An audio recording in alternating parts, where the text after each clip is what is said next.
Saudi আরবে মাত্র একদিনে অন্তত ৭ জনের মৃত্যুদণ্ড কার্যকর করা হয়েছে। মঙ্গলবার দেশটির কারাগারে অভিযুক্তদের সর্বোচ্চ সাজা কার্যকর করা হয়। এ নিয়ে চলতি বছর দেশটিতে মৃত্যুদণ্ড কার্যকরের সংখ্যা ১০০ জনে পৌঁছেছে।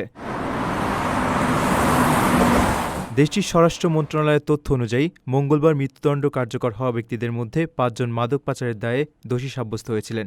এ নিয়ে মাদক সংক্রান্ত অপরাধে মৃত্যুদণ্ড কার্যকর হওয়া ব্যক্তির সংখ্যা দাঁড়িয়েছে ৬৫ জন, যাদের মধ্যে ৪৩ জনই বিদেশি নাগরিক।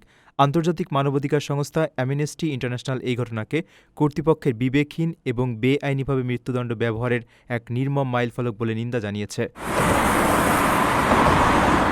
চলতি বছর দেশটিতে মৃত্যুদণ্ড কার্যকর করা ১০০ জনের মধ্যে ৪৮ জন সৌদি, ১২ জন ইথিওপিয়ান, ৭ জন পাকিস্তানি, ৬ জন সুদানি, ৪ জন ইয়েমেনি এবং ৪ জন সিরিয়ার নাগরিক।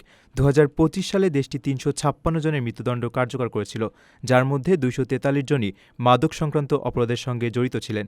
১৯৯০ সালে অ্যামনেস্টি রেকর্ড রাখা শুরু করার পর থেকে এটি সর্বোচ্চ সংখ্যা।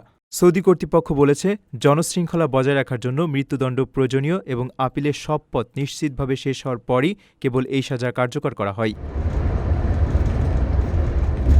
আপনার স্বপ্নগুলো আকাশ ছুবে প্রবাসীর হেলিকপ্টারের মাধ্যমে। বিয়ে, জন্মদিন অথবা যে কোনো বিশেষ প্রয়োজনে হেলিকপ্টার ভাড়া করতে যোগাযোগ করুন স্ক্রিনে দেয়া নাম্বারে। প্রবাসীর হেলিকপ্টার, নিরাপদ ও সাশ্রয়ী বাহনের বিশ্বস্ত নাম।